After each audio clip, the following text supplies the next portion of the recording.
It's not part of my homily today, but it's amazing. All these resurrection stories all have the disciples closed in a room, and yet Jesus walks right through the doors and the walls. But on top of that, he has actually wounds and flesh and can eat.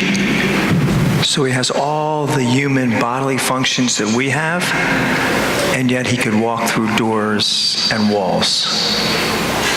Can you explain that to me, my friends? That's an amazing thing. It's an amazing thing. A priest of our diocese was telling us, a couple priests, that he said, he was in the hospital visiting a patient named Jerry. And he anointed him. He was going in to have open heart surgery. He anointed Jerry, and he was ready to leave, and he said, you'll be all right, Jerry. And Jerry says to the priest, how do you know, Father? He said, because I had it done. And he said, and you're going to be all right. He said, let me see your scar. So the priest unbuckled his collar and just unbuckled his shirt down to here, and you see the top of the scar. And he looked at it, and he said to Father, he said, the doctor says the most painful part of the operation is going to be the surgery on my legs. He said they take one of the veins out of the calves, and then that's where they do the bypass from, in the heart. He said, can I see your leg? So the priest rolls up his pant leg and shows him the scar, and that Jerry actually touched it. And with tears in his eyes, he said to Father, he said, Father, I think I'm going to be okay. He said, before you came in, I was scared to death. He showed him his scars, and that's what Jesus did. Because they remember that. What's the first thing he did to him? He showed him his scars. Look, I'm still alive, right? I'm still alive. It's amazing, they gather in these rooms, and just like in our minds, don't we? We have all this stuff in our minds, and we lock it in. All these fears, emotions, don't we? And it paralyzes us most times, just like the disciples. They were in a room, we keep it right inside the room of our head, don't we? We keep it right in there. And Jesus says, look, I survived that. I survived that. Mark Wellman, he's a paraplegic, completely paralyzed from the waist down. He climbed Half Dome Mountain in Yosemite Park. Anyone familiar with that?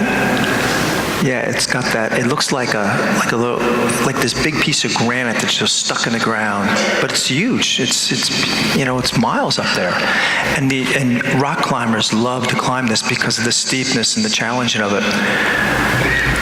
But here he is, paralyzed from the waist down, and he climbed that. But he didn't do it alone. He hired Mark Corbett, who was an expert rock climber.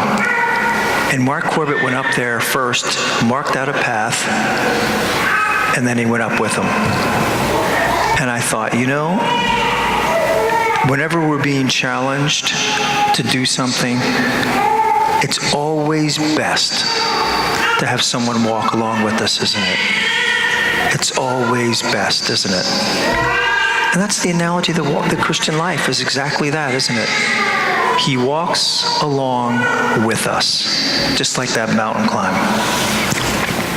Bill and Gloria Gaither, you may have heard of them, the Gaithers. Early in their career, now they're famous now, but at the beginning they weren't so. And he was struggling with the whole music industry. He was having some health issues. She was pregnant for the first time. And on New Year's Eve, she said it was just a real dark period in her life. And she's thinking to herself, how can I bring a child into this world with a situation that we're facing right now? We can barely make ends meet. Bill's health isn't not the greatest right now. Or the music industry, their whole livelihood is on sketchy. And she's thinking about this in a dark room in her house, and she hears this voice say to her, "Don't forget the empty tomb." That's all she heard. Don't forget the empty tomb. And she keeps thinking about this. Don't forget the empty tomb. What does that mean? Don't forget the empty tomb. So she keeps thinking about this, and then she woke up the next day, and she wrote a song, Just Because He Lives. And it's one of the more famous songs, and I'd ask you to Google it. It's a great song. Just Because He Lives. Listen to the words. Because He lives, I can face tomorrow. Because He lives, all fear is gone. Because I know He holds the future. Because He lives. All life is worth living because He lives.